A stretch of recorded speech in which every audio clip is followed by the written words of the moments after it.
Dilly dilly. Good evening, all. Welcome back. COMBE TV. Goodness me, where have you all been? We've been here every week doing the show, but you've not been here. Actually, no, that's not true. I know it's we took holiday. We both taken a holiday. I'm going to bring the main man in himself. It is Davis and Dawes back again. Hello, mate. We both took a well-earned break, didn't we? To be fair. It's been great. Yeah, I was off last week, and I think you were that week as well, weren't you? And 2 weeks before, yeah. 2 weeks before, yeah. It's been crazy. It's been so busy since the last race meeting. Everyone's been flat out trying to do what they can, and I know you've been all over the country, haven't you? You've been everywhere recently. Yeah, it seems to be going mad. I dared to, when we did the 1st of August race meet on the Saturday. On the Sunday, I then disappeared off with my wife and daughter down to the in-laws, my wife's parents down in Cornwall for just under a week, which was nice. See them. We haven't seen them obviously since before lockdown. And then back up to my parents in Somerset and stayed there for just under a week, then back just in time to then go commentating at Brands Hatch that weekend, Donington the weekend before. This weekend I'm at Donington Saturday and Sunday, and then obviously COMBE on Monday. So yeah, it's pretty mental to say the least. But we wouldn't have it any other way, and it's great to see that you're all coming in with your comments. Nigel Forrest, hello mate, from the Nickelbrook Hardcore Evening Lads, are multitasking by watching you and V8 Supercars Down Under. Wow, look at that! You could commentate on it, couldn't you, at the same time? You guys into the corner, mate. And no, is he Welsh? Oh, offended a lot of Welsh people there. I know. Apologies, guys. I was trying to offend Tom, not you. To be honest, I'd rather listen to the sound of those V8s. So well done, Nigel. I appreciate that, mate. Our very own Emma is here as well. Hello, Em. I'm in trouble. I'm in trouble because I've not changed my shirt. Absolutely loving that mask as well. And she was saying that she was sure she saw Noah and his ark out at the circuit earlier today. I mean, bless her. I mean, Emma's only got little legs. You've got to remember that. So what what normally gets up to your ankles and my ankles is up to poor old Emma's knees. And in fairness, you're in trouble. I'm always in trouble with Emma. But no, what a day! I mean, it was biblical at one point. I mean, yeah, it was unbelievable. Real shame because the guys were testing. Really good, busy test day. A lot of excitement for Monday, and it's just a real it's a real dampener. But it's, they appreciate that. But to be out in a Formula Ford today, I think that's what just. Wow. And the marshals, bless it, God love the marshals out there. So Steve Weston and his lovely lady, they look like they've been swimming, let alone marshalling. So yeah, good day, busy, but shame you can't do anything about the weather. No, absolutely. Although it's nice and sunny now, and the ginger. Don't panic, everybody. Normal service has resumed. I just had a dilly to start with. It was as an amuse bouche. Yeah, a wetner, isn't it? It's called a wetner. That's the one. Yeah, exactly. A palate cleanser. Lee White, evening. Glad to have you guys back. Thank you, mate. Appreciate that. Gerald Howe, good evening, everybody. There's another one. I've been seeing some pictures that you've been out there on the circuit, mate. So thank you for all your work. Yeah, he was out there Tuesday. Gerald's always there Tuesday, or Jerry, I like to call him. Because it'll get you in trouble. He's all right, bless him. No, it's good. I think there's been it's been a busy week actually. It's been a busy week, and for marshalling, I think they've had a good busy week. But I think lots going on. Which, while I remember it, by the way, marshalling is that thank you again for the volunteers coming in their droves for Bank Holiday Monday. It will be going out, but I'm going to take the opportunity to say it anyway, is that the 2-day September meeting, what's that, 19th and 20th? Yeah, 20th, that's the one. Yeah, it's that weekend. Sunday the 20th is that, I don't know whether it's quite a struggling point, but there isn't necessarily enough at the moment. So please, if you're on the fence and you didn't know that it was a 2-day race heat, please, we need you for the Sunday. And by all accounts, Richard's been given the green light to say that, if you are marshalling and you need to stay overnight, that is okay. If that's putting you off, that is okay. So come back for 2 days, please. Yeah, definitely. And we're working on a plan with Richard. Obviously, we'll need everyone's details. So it's really important that if you do want to come for the weekend, that you'll need to tell Richard that you're camping with plenty of notice so we can get that sorted. Because there's quite a lot of rigmarole around that. And of course, if actually you're there sort of going, well, I can't do the Saturday, I could only do the Sunday, therefore there's no point putting my name down. Please do. Please do. Yeah, without doubt. Yeah, you do. Yeah, one or the other, or both. Excellent. And I think the more people that that want to come, then I think we were looking at maybe trying to. We can't do a big party like we've done previously. It's all a bit, obviously we can't do that. But I think we would like to try and hope that people might, if they're staying around, we could have a burger at least, and some socially distance waving at each other. But that's a really sad thing because last year we had a really great do. Chris, I don't know if you stayed up on the weekend, but we had a really great do with Marcus had his Mexican unit there, and we had a band and a marquee, and it was really good fun. It was great. Everyone really loved it, and it went down really, really well. But unfortunately, that's something we can't do this year. So. No, I think everybody's understanding that it is different, but it'd be nice if we can have a get together. I keep trying to sort of like come over and crash the party when some of the marshals get together in the paddock at the end of the day, but I wander over and think not many of them even know who I am, so I get embarrassed. Well, then, I'm not big and bearded like you, mate, so it's not quite so obvious. You're pretty big, even though I hear you're sweating it out at the gym earlier. I am, yeah. Spin class again earlier. It's going mental, mate. I've got to. Let's just say I found out I need to because I locked down well. Yeah, I know. Tell me about it. I just cleaned out got rid of a few shirts and suits the other day that were maybe slightly ill-fitting. I put on jeans instead of shorts for the first time in ages the other day when I think it was last weekend when I was at Donington, and it's like they've shrunk in the wash, Right, come on, moving on. Yeah, so Emma Mason, the Mason family are with you. Evening, boys. Hi, Emma. Hello. And that does include good evening, both. Thought you were both locked up for crimes against fashion. We're the followers of fashion, mate. We're the followers of fashion. I need to say, Chris, check your email because Enhanced Care needs some information off you for the weekend if you're listening. So, thank you. The medium of, look at that, see? Absolutely, I'm sure mate. he's on it. It's all in the communication. Mind you, talking about medium. What did you call me earlier? Media whore. Yes. Yeah. Well, to be honest, I think I don't know if you've already made an impression on Marie, at BBC. Is it Wiltshire? I think, isn't it? BBC Wiltshire. Yeah. But she giggled when I said that and said, "Isn't he great?" So there we go. But if you can elaborate on that, because hopefully that comes off. That's a really good. I don't think we can talk too much about it, but. Well, no, absolutely. Yeah, we can. I mean, we managed to. We got asked for me to be interviewed and do a piece leading into the last race meet on the 1st of August, and so on the Friday. And actually, I think they trailed it during the Saturday as well. Just sort of catching up on what was happening on the Saturday, what has been happening, and what we're looking to do going forward. So it's good to get some exposure on BBC Radio Wiltshire. And it transpires that Marie, who asked us to do it, her and I were chatting away. And she initially, when she was like 5 years old up to sort of early teens or whatever, she would be accompanying her dad, who used to marshal at Castle Combe and at like the British Grand Prix and things like that. And then when she was young enough, she became a paddock marshal, and she's still got this sort of love, and she's never been able to sort of, break into having a relationship with us. And we're there sort of going, well, we've actually not been able to break into BBC Wiltshire to get. No, definitely. So we're there. So I'm being interviewed at 8:30 tomorrow morning to go out on the morning show in the Sports Bulletin. I think they'll be doing it on the Saturday as well. And she's coming to join us on Monday and sort of do some live segments during the course of the day. Yeah. And do you know what? They go live 2 till 6, I think she said. But she's coming up early in the morning. So, yeah, and we want to get as many people involved as we can. We've sort of sent her a few ideas as well. And I think, it's not just, us guys, it's all the other people that put on the race meeting and the drivers. So there's a really good, she wants to hear what goes on, the rescue, the medical, absolutely everything. They want the nuts and bolts of it all. So, and please do it. It's really easy. She's lovely. She will just speak to you and get you to just have a conversation. This is almost my media training coming in now to some extent, I guess, but just don't think about it being radio or anything like that. Is that, yes, you'll have a microphone, but just have a conversation with her. She's a fan. She's one of us. Yeah. She wants to sort of portray what goes on the day for those that might not be aware.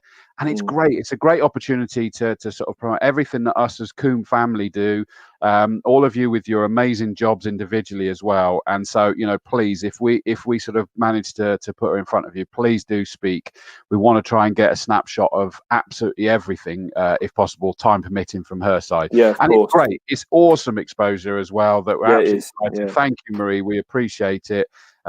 She is lovely. She's lovely to speak to, and I'm even hopeful that we might sort of like do some work over time on some kind of almost documentary style thing about the 70 years of Castle Combe, which would be really cool if we can do something like that, because it's a double whammy really, this whole thing, isn't it? Because it was supposed to be a big 70th anniversary year. Yeah. No, well, we won't forget it. I mean, when they write the next book in, who knows, another 70 years. But yeah, I mean, it's been unprecedented, isn't it? I mean, it's just, it's absolutely bonkers, and it's still ongoing. I think this is what people forget. It's still going on. I spoke to Mondello a couple of days ago over in Ireland, and appreciate that they're over the water there and they've got their issues, but they opened up. They were cracking along, doing stuff.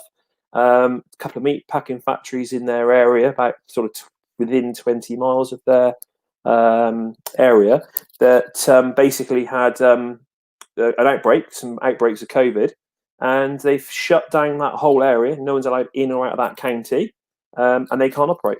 And and then when you hear that, it suddenly actually puts it all into perspective of what we've been trying to do and what we're all trying to achieve. And that'll be a minimum of 2 weeks, and then it'll be reviewed.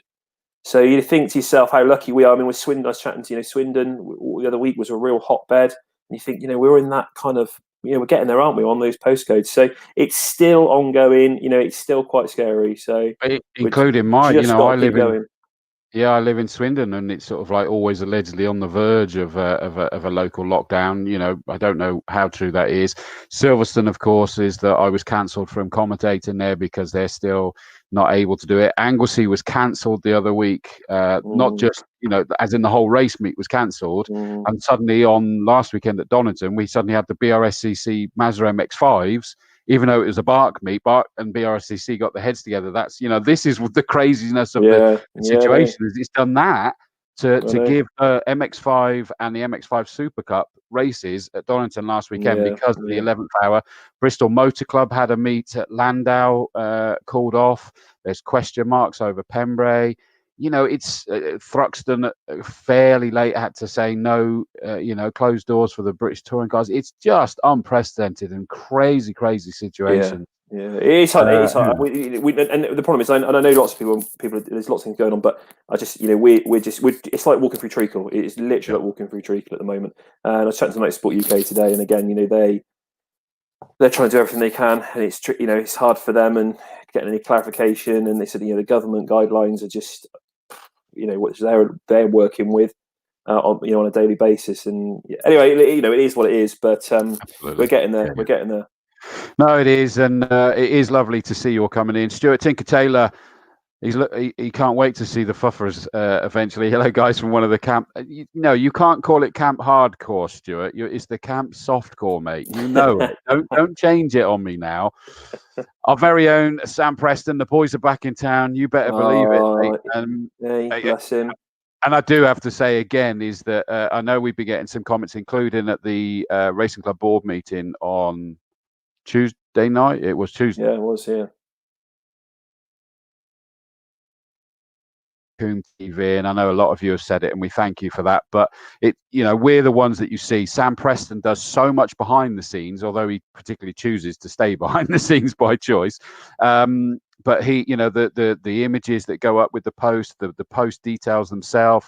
He will suddenly turn that round on a sixpence, because you and I, Tom, we're not very organised, are we? We're throwing it in the flower. Bless him. No, he is a good lad. He's on a training course at the moment to fly drones. Would you believe?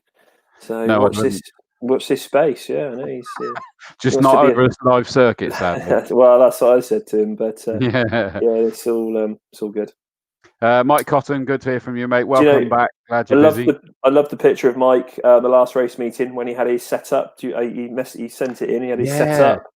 So well done, Mike, and hopefully you'll have a setup again on Monday, on Bank Holiday Monday. And he's enjoying a beer and he got himself look well set up. Actually, better. Was good. Yeah, I know. It's quite envious, really. But, more comfortable than us, that was for sure. Tim Perry, good to see you on, mate. Dilly. Evening, everyone. Hope you're all well. We are, thank you. I am anyway. Jamie Peters, Ennis, evening chaps. I've been flat out now that Fun Cup has started. Good to see you back there. I'll be back Yeah. at Combe with Jamie Sturgis in the Leon. Oh, excellent. Good. That's good news. I love this. Pippa Gore saying, hi, Chris. This was lovely, is that Pippa was at Donington Park marshalling in the pit lane last week. And she's there this weekend as well.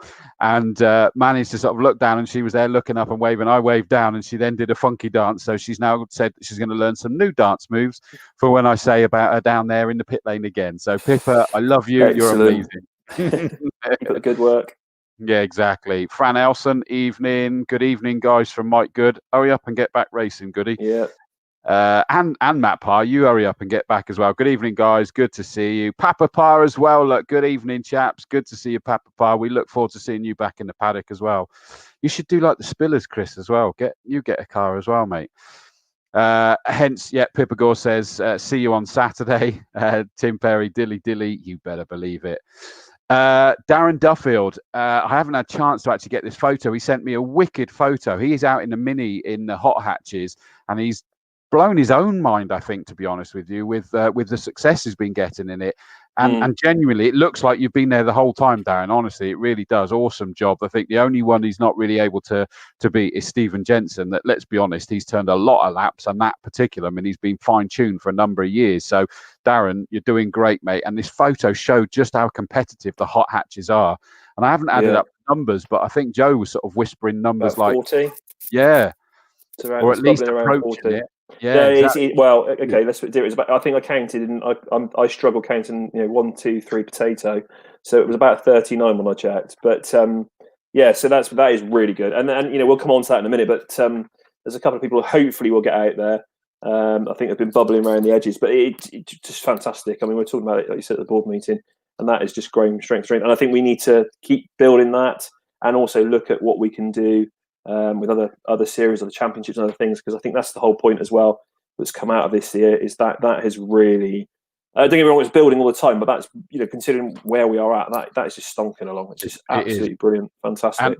And I take the opportunity to also say thank you to Joe Lukovic for all your amazing work. And I know even today I asked for an entry list, and you said, I'll get it over to you as soon as possible, but I'm still phoning a few other people about possibilities. A lot of you will already know this, but Joe is so committed to the Combe core that it's not just taking your entries. It is, and some of you I'm sure have been victim to this, is that she will be phoning, badgering, saying, come on, we need you. And I've got to thank all of you drivers that are entered and supporting the club, that you've kind of acknowledged, most of you, that's kind of going, well, come on, we need to pull together as much as we can. And by the way, I understand everybody's situation is different, but I'm just thanking those that have. And Joe does an incredible job chasing people, trying to make sure that they're in. No, bless her. I mean, she's just working 24/7, really. I mean, that's the thing with it. And Joe, we need these people on the grid. That's the whole point. Like you said, I know it's difficult times, but every person on the grid is another another day, another year, another month stronger. I mean, without boring people too much, there was the AGM for the racing club that some people came and some people probably watching were involved in, and and it's tough. It's the club, because it's run by volunteers. I think Joe and Cheryl are pretty much the only two people that are paid, and that isn't a huge amount either, to be honest, for what they do. And I just help advise, because I work by the circuit. But yourself, everybody, it's huge. It's a huge commitment. And I see. So if you can, anything to do, we were talking about this. If you're not a racing club member, please go on to the website. Maybe Chris, you can put it up in a minute and become a member, please. It's not expensive to do. You can either do it even if you're racing, you can do it as a marshal, you can just do it as a social thing. It's not hugely expensive. You get loads of discounts, and that will go and help the club. So please, if you're not already signed up, then please go and do that. That'd be great. Support the club, and it's really worth doing. You get a newsletter, and like I said, just being part of it a bit more as well, and know what's going on. So and you can go to the AGM as well. Normally at the AGM, when we have it and it's a physical one, we get a fantastic buffet. So it's worth it. Just a buffet. It's worth it just for that. But there's normally a guest speaker, everything like that, and that's the sad point. Ken, bless him, we've had a couple of great guest speakers the last couple of years. I think Paddy Hopkirk 2 years ago, I think it was. I can't remember who it was last year. But he, and bless it, it's great, and that's a real shame that obviously it was virtual this year, so we had a virtual hot dog. But yeah. I don't want to know about that, mate. But at the bottom, as you know, sooner asked than done. Look there you go. at that. ccracingclub.co.uk/membership. Good man. Well done. Thank you. Hey, fuck, I've done this before, isn't it? It's getting good. It's getting slick. It's getting slick. Did you like that video opener as well? That's traumatic. You didn't tell me. I was like, what the hell was I going? What was going on? I thought if you come out naked, then that's it. I'm successful. That's it. I've had enough. You're making a lot of fuss over a little thing. Yeah, exactly. Yeah. In fact, I'm hoping that Sam's going to sort of jazz that up even more with a bit of luck, or at least tell me how to. But we'll see how we go. Peggy Spackman of Slip and Grip. Evening to you, Peggy. Kieran Simmons, another one. Come on, mate, get out there. Evening, guys. Wiltshire Colleges. Hey, guys, missed you both. Missing David. Yeah. I don't know, David. Hopefully, I've seen some activity around the college actually, so I'm hoping that it'll be up and running again soon. I imagine all the youths will be coming back, but so it'd be good to see him. And it's been it's been far too long, so it'd be nice to see some people. It's really great seeing those guys back there because they're all young motorsport enthusiasts, and it's really great to see that. So the future, mate, the future. Yeah, definitely. And of course, we've had Peggy say something. There's Ross Parker, her other half. Evening, looking forward to Monday. Good to see you back, mate. Let's just hope the car's sorted. I don't know if it was the one he was driving on Monday. Was it Monday or Tuesday, Ross? I can't remember which day they were there. But anyway, whichever day it was. And so let's hope that the car's okay. I'm sure he'll update us now. Yeah, I hope so, mate. It'll be good to see you back out there. Our very own Russell Pointer Brown. Evening, folks. Good evening, mate. Good to see you back there. Hey, Russell. And David Campion says, do you need people who have done the training? For marshalling, maybe he's talking about. Yeah, possibly. Sadly. I think you check with Richard. I think because you've got to. You have to, don't you, to a certain degree? Only because I've seen people sort of saying that they're gutted that the sort of that trainees aren't able to sort of get involved so much this year. However, please don't read that. I don't know. Check with Richard Beard would be the thing to do. Check with Mr. Beard. Beardy and his takeaway van. It's not his, but I saw your post. Beardy's snacks or whatever it was. I love that. It wasn't his. Sean Deacon, evening all. Tim Perry, I am down for both, but only live 20 minutes away, so no camping required for me. Thank you, mate, for being down for both. In answer to your comment to Chris Mason, I'm on it, but some of us have been working, don't you know? Good man. Good man. Jonathan, we didn't. Are spectators allowed on Monday? No, sadly. That is why we're doing the live stream for it, so you'll be able to see all the action. And hopefully we got the same number of cameras, but what should be happening, I believe, is that sat behind me, far enough away behind me in my commentary box, is going to be, I believe it's Kev's son, who is going to be sat there and able to, you saw me suddenly sort of zoom in on the cameras, but the problem is that I'm a man, I can't multitask. So suddenly I'm doing that, I'm trying to talk, I'm watching out the window, I'm watching the timing screen, and suddenly I forget to suddenly change the cameras and you miss bits and pieces. So that should improve things, is that we'll have someone zooming in on it. So please interact with that, because we were talking about this, and what's been great, we appreciate the lack of spectators. I get that, but this, I keep saying, this is an opportunity for you to get involved. And when went back on the last race meeting and went back into the office, and I had it on the screen, and it's really great to see people interacting with your family, friends, people that just interacting with it. So please do that, and I know it's difficult, Chris, you can't read out everything, but please keep on interacting with it, because it's great, and it's on YouTube. It's done really well, and it's great. It's for our sponsors, for you guys, for everybody. So please, support it. I know it's not the same as being there. I totally get that, but I'd rather everyone was safe and at home, and and we can build on what we're doing. So please watch it and support it. Please, it's so much fun. We have such a giggle. I know that we had a long delay, but we still managed to have some good fun as well whilst we were doing that. And I think people enjoyed Clive and I sort of like back and forth, and you guys with not just answering the questions that we were coming up with, but also raising your own questions for people to sort of chime in with bits and pieces. So it was a really good thing. So please do it. And I know you love it when we then start interviewing the victors as well. It'll be me in the main box. It will be Ian Salmon over at Old Paddock. And it'll be Josh Barrett he has commentated at Castle Combe last year. He's now part of the team.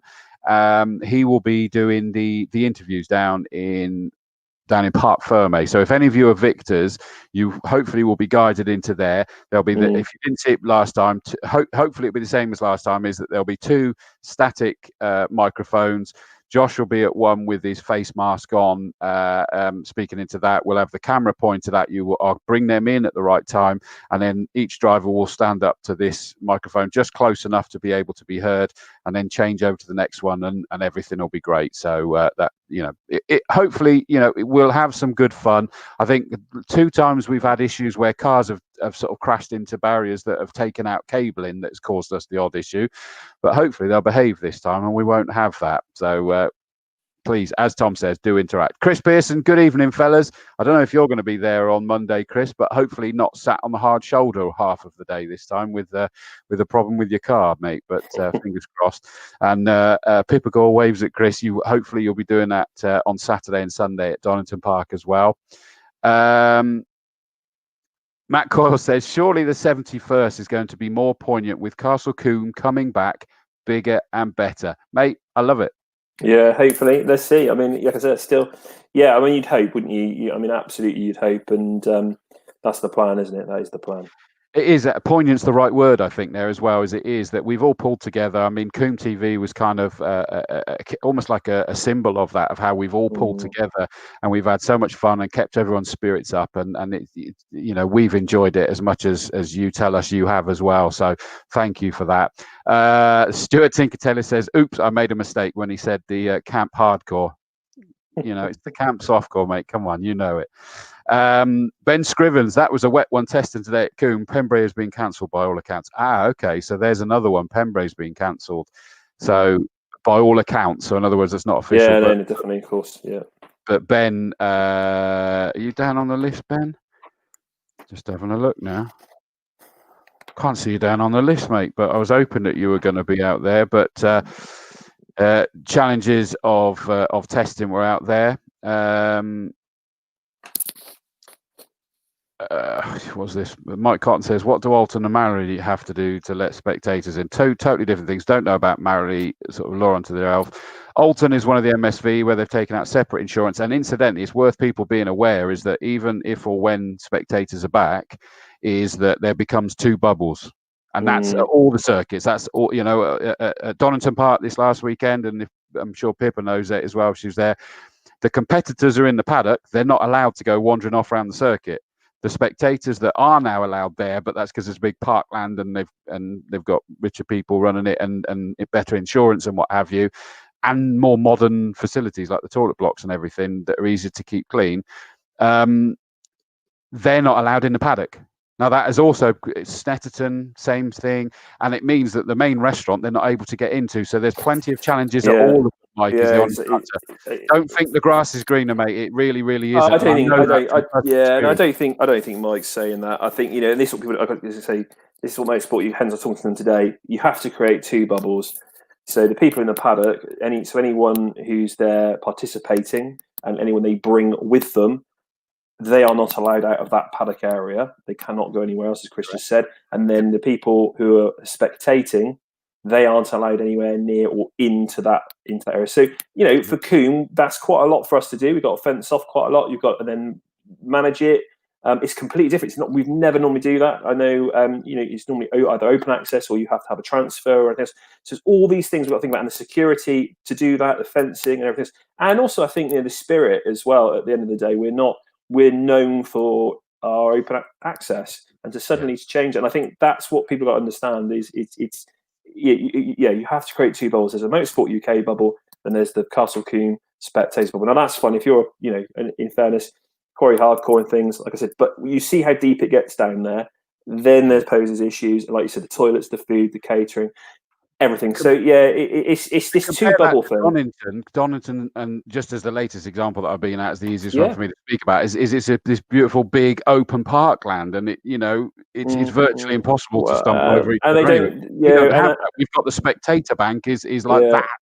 They don't get the support that we do as well. In fact, I say I've got God knows how many season pass holders straight away off the bat. And So that's the thing, isn't it? You suddenly, I don't want to be in a position where I'm just letting them in as well and saying, well, actually, no one else can. So it's really tricky. It's really, really tricky to try and get that balance. And please, guys, I hope you understand is that we're not going to hang about on that tonight. It's out of our control. It is what it is, and it's no different to what we've said before. Believe me, we are still working towards, and I say we because I'm sort of part of the racing. Of course it is. Yeah. And me as a commentator, I want you all there. So we are working towards it. It is. There's things that I understand that doesn't necessarily make sense to the front there that has to go on behind the scenes. There's cost implications of, and this has nothing to do with COMBE. This is me, and it's arbitrary figures. If it's going to cost 10 grand to make it ready, and then you'll get 5 grand's worth of tickets, would you do it? And again, ignore the figures. It's arbitrary. I'm just giving you ideas of the situation. Look, it's great. Look, Chris, it is what it is. It's great that people are. Look, all I'm going to say is it's great that people are enthusiastic and they want to come back. I totally get that. But please, we've had a lot of negative emails and some quite nasty comments, and I don't. It's just not what it's about. It is what it is, and I appreciate you're frustrated. I appreciate you want to come back, but those comments don't help us. That's the bottom line. Keeping our. There's nothing else.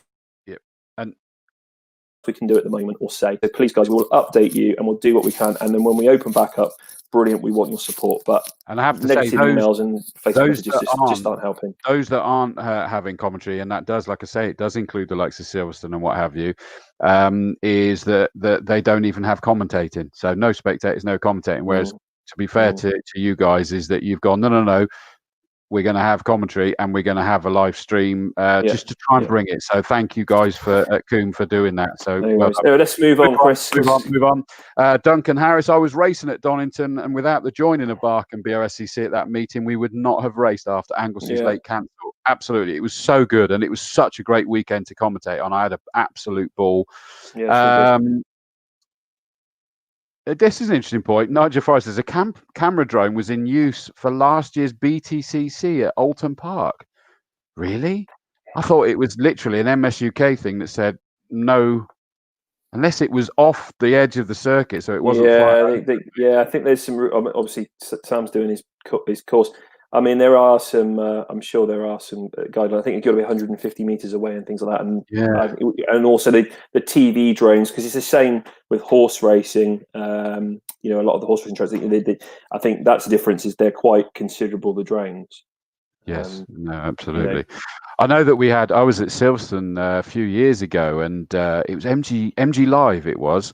And they had a large number of people came over from Japan for a launch of a new car from MG, I think it was, and possibly an electric. China, because it's a Chinese. Sorry, China. Yes, sorry, you're right. It was China, and I think it was a new electric car that's only available in China at the moment. And they love all their gadgets and everything, and they suddenly had a drone up over the Wellington Strait. And so the next thing is that the race is red flagged, all action is stopped. And then, of course, this person suddenly hid the thing, realized they'd caused a problem. Unfortunately, much to our annoyance, they then went back up again later, which is really bad. It's interesting, that one. So it must have been off the side. But it's a shame because it would get us some awesome pictures, wouldn't it? It would be wicked. Oh, drone footage is great, yeah. Yeah. Chris Pearson says the CPE photo fun bus is now fixed as of yesterday. Good man. That's what I like to see. Matt Parr says, Chris Dawes, I think he should get a car and join us out there too. That's Papa Parr. So there you go. Chris Parr, who I loved the story when I was chatting to him, is that Matt Parr is obviously one of our saloon drivers, future champion as well, in my opinion. And he's chatting to his dad. And Tom, I've said to you many a time, there's so many stories amongst our drivers and families and spectators and marshals and everything that we don't necessarily know about. And Chris Parr had been coming to COMBE since year dot. Sorry, mate, you're not that old, I know, but you know what I mean. He's been coming here for absolutely years. And it's just wicked to hear. So it would be cracking to see someone like Chris Parr out there as well. Nick Gwinnett says, Hot Hatch Grid is immense. 39 cars. Well done. It is. Let me whip through these messages and we're going to go through this entry list. Yeah, I can count. Please do it. Tony Cooper says, evening, just got back from Cooper. Count in your head. Someone throw him a Scooby snap for crying out loud. Tony Cooper says, evening, just got back from Combe, managed 5 laps in total due to flooding. I know, mate. I saw your photo that said you could have done with a speedboat instead. Lovely that you tried it, mate, but sorry it didn't work out. David Campion says, we are back from next week. There we go. That's good. Wiltshire College. See you there. Ross Parker says, yeah, drive shaft. Right, now, yeah. Ross, that doesn't tell us whether that's sorted and you're back on Monday or that's the problem and you don't know yet. Let us know. Let us know, mate. Carl Ward, can't wait for Monday to get back in the paddock and see you all again. Carl, I didn't think you were supposed to yet, mate. Now, I've got loads of wicked information that Nathan Ward sent me through. That's Nathan Ward's dad of Formula Ford fame. And you'll all know his car because as well as being blue and white, he's got the Dayglow yellow flashes, golden bull, as I always think of with Nathan. And he's out this year back after a big gap out in the Class B car. But Carl's been very unwell and had an operation. And I think you're rushing back a bit quick there, mate. I can't wait to see you and Mary, obviously, but I know that will probably have to wait. But either way, it's great to see Nathan back and you when you're ready, buddy. Dave Luck says, great to see you both back. Hope there will be more to come. If you're meaning us, then yeah, I'm afraid so, mate. There will be. A whole winter show to plan, haven't we? Got a whole. Absolutely. You're going to think, when it all goes quiet, it's in November all the way through to March next year. We're going to have to. And a few interesting things probably in the making. Watch this space. Yeah, watch this space. We'll talk about in due time. Mike Bland in the green machine, the Peugeot 306. Roll on Monday. No more rain. I hope that you mean that. That's what the weather's like. Yeah, I've given up looking now, to be honest, because it changes all the time. Mike Bland was actually on the Club Motorsport UK show last night, and I did drop him a message while he was on there, and it was good that he mentioned about how well he's going at Castle Combe. So thanks for the shout out there, mate. Appreciate it. What's this? Scott Thompson, evening both. Looking forward to being back at Combe this Monday after a fab weekend with the Rescue Boys last weekend at Thruxton. Good man, you're back with us. Yeah. Well, they took our unit down there, if I remember right. Les was down there as well. So yeah, so there you go, sort of sharing resources. Just looking the weather. It's not looking too bad. I don't know if people can see that or not, but no. But anyway, yeah, it's looking okay. It's sort of gets a little about 16 degrees is the warmest, a bit cloudy, and 10% chance of rain. So we'll see. We'll see, but who knows? Who knows? Yeah, we'll see. And by the way, Mike's just put this was not meant to talk. Yeah, I get. Sorry, I know that. 100%, I know that, Mike. 100% that wasn't aimed at you, Mike, and I think you probably. No. I don't think I've seen. I cottoned on. I like it. I don't think. I don't think I've seen any nasty emails from Mike. No. That was the only reason I wanted to put that up. Is Mike? I promise you that was not aimed. It kind of then fed on from that to say about all the other bits and pieces. So apologies there, mate. Where we go. Tim Perry says it was good to see the video back. I'm guessing that might mean the footage that, of course, don't forget, even if you missed the live, it's all there to watch back and scroll through to the different bits and pieces. Nigel Forrest confirms that, Alton Paddock, the Alton Park, the paddock is locked as well, which is a shame. Oh, this is cool. Alfie Gendel, me and Dad are looking forward to watching the live cams on Monday. Hope everyone has a great day.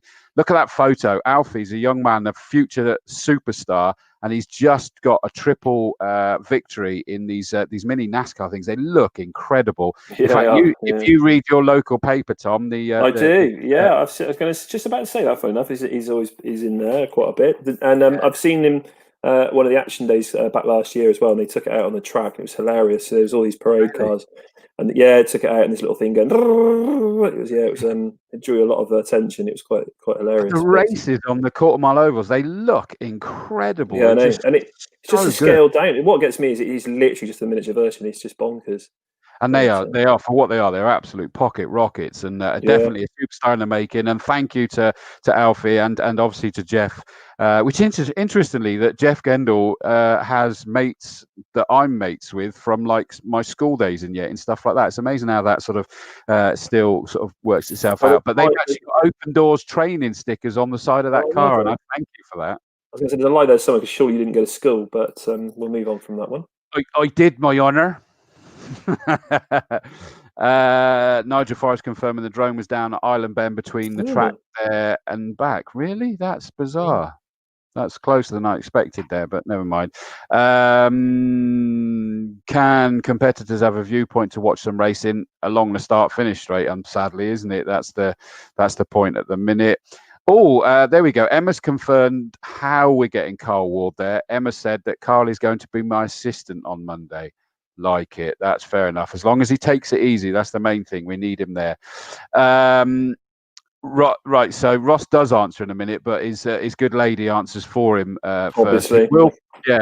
He will be back Monday. Confident, problem sorted. So we'll be watching from home with everything crossed. Good that you'll be, and hopefully you'll be interacting, Peggy, and you're little and let you watch and be watching Daddy as well. And then Ross does confirm. Sorry, yeah, all sorted. We think no time to test again. Yeah, Terry working his bottom off to get it ready for Monday. Car has promising pace. Not sure about me.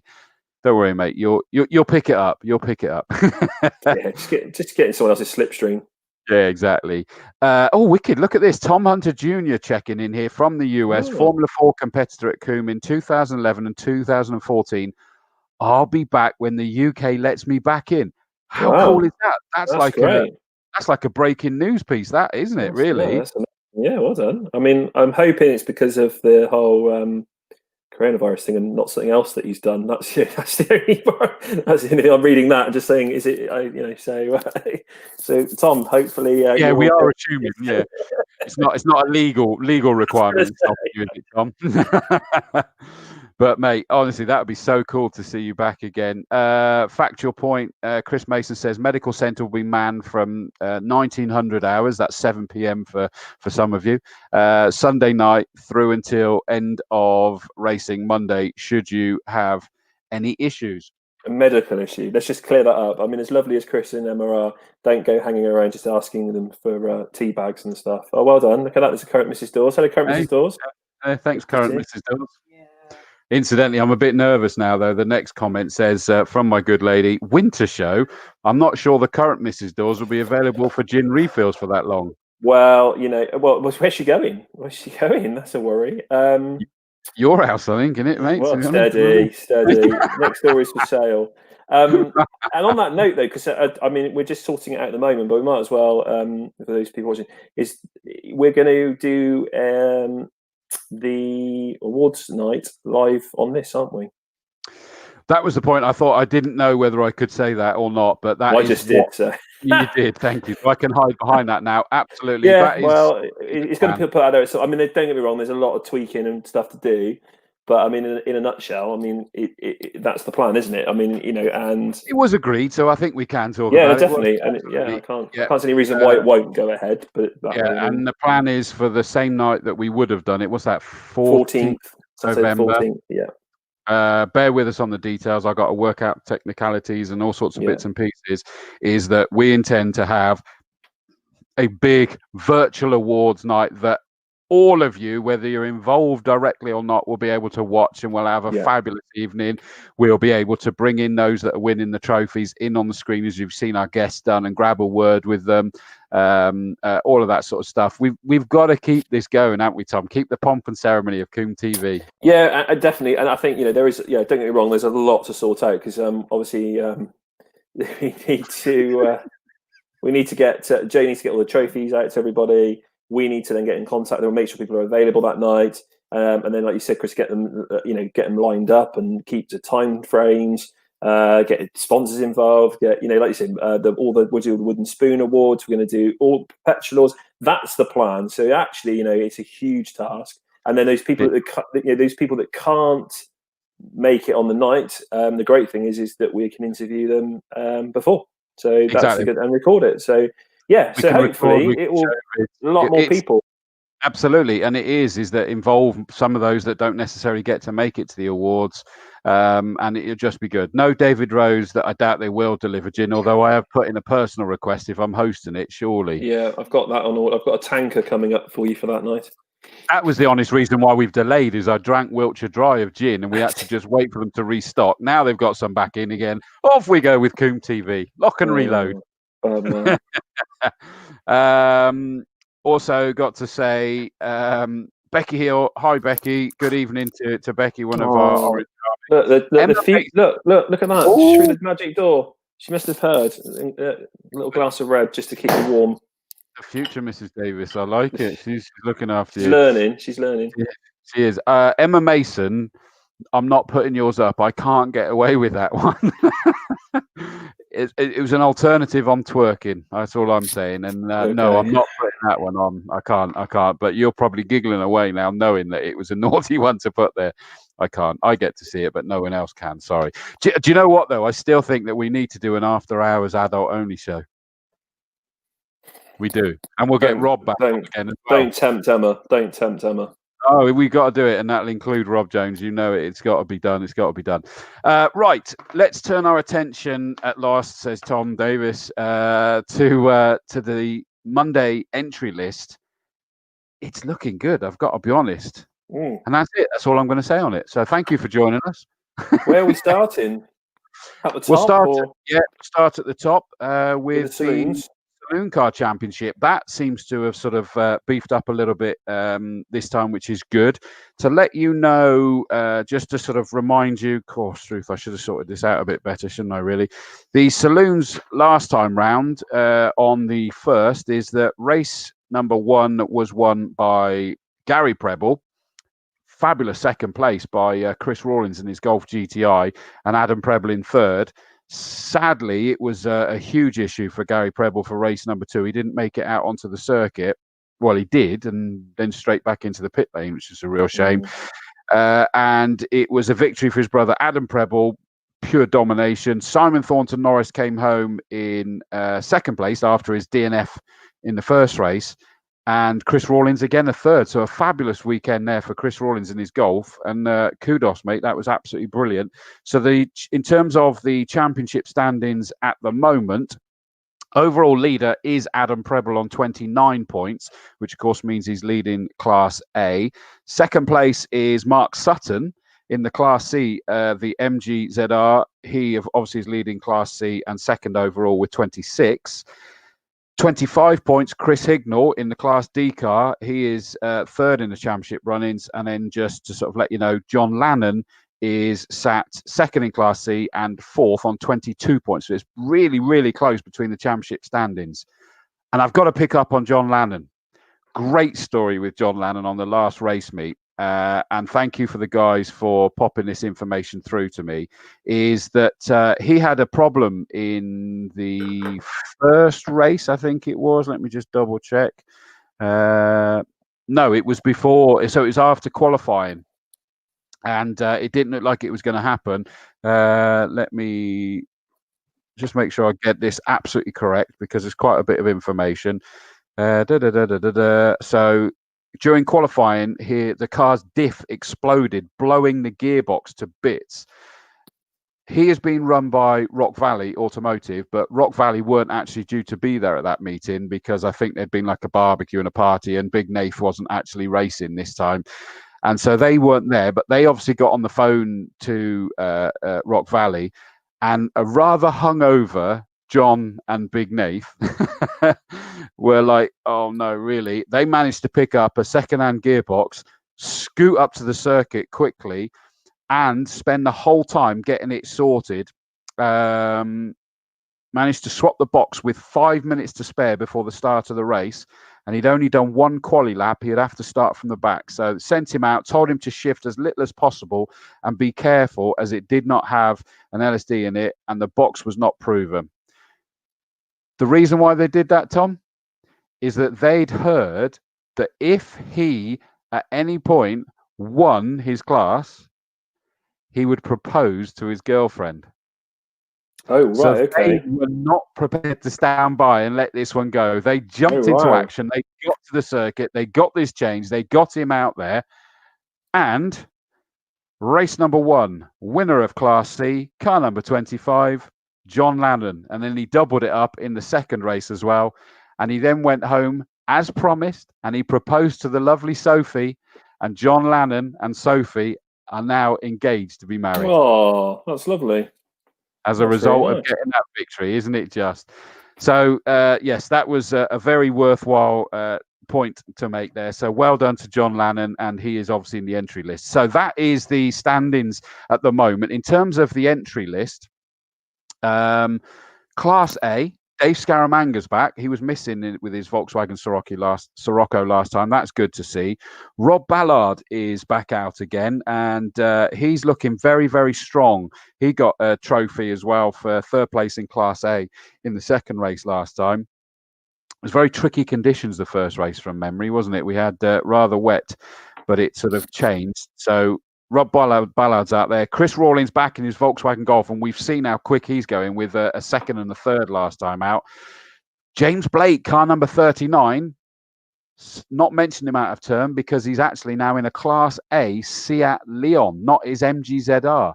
And this apparently has been a project of passion for a little while for him, and he's going to be out there for the first time in his Seat Leon, and I'm really looking forward to that. They tested it. They need to do some work on the brakes from memory, but he's going to be out there it's still number 39, is number that he always keeps. But the iTech Racing Run Seat Leon is in Class A this time. Robert Ellick in the black TSR Performance Run Volkswagen Golf. 66 Adam Preble, the WeWillFixIt.com Vauxhall Astra that is just obscenely quick. It really is. Kevin Bird out there again. Good to see they've got that sorted. The Nissan 200SX that was, before last race meet, leading the championship. He's still second in Class A at the moment. So going strong in that, but he had a troublesome time last race meet. Gary Preble, of course, number 91 in his Seat Leon Cupra 20 valve. He's back out there again. 96 Tom Cook in the Otto Motors Mini Cooper S. Quite a challenge in a Mini Cooper in Class A, but it has to be. 123 Peter Elliston in his Volkswagen Golf, and Dave Spiller, 282 Spiller Motorsport. Dave Spiller out in his Mini Cooper S. Good to see that he's going to be out there as well. So already, I think just in Class A, we've probably got nearly as many as we had in total for the saloons last time. So awesome to see. Class B, number 1, last year's champion, Simon Thornton Norris and his Mitsubishi Colt. Again, an obscenely quick car, that one. And that, unfortunately, seems to be having a bit of a boom-bust year, doesn't it? It's like win and then a DNF every weekend seems to be so far. So fingers crossed he'll make it 2 finishes. I mean, Simon, he's had a drive, and he also knows how to build a car. So it'd be interesting to maybe get to ask him on Monday if he's been doing something different with it. I don't know if he's testing something different and he's done something different to it, because normally that car's pretty bulletproof, isn't it? And it's very unusual, isn't it? Well, so it'd be interesting to ask him if he's done tinkering or he's doing something. I mean, he's doing so badly that he's still leading Class B, but he's not leading overall this time, which is the change. Terry Thorne, 67 in the Ford Fiesta, and Mark Wyatt's back out in that almost famous in reality 98 yellow Vauxhall Astra.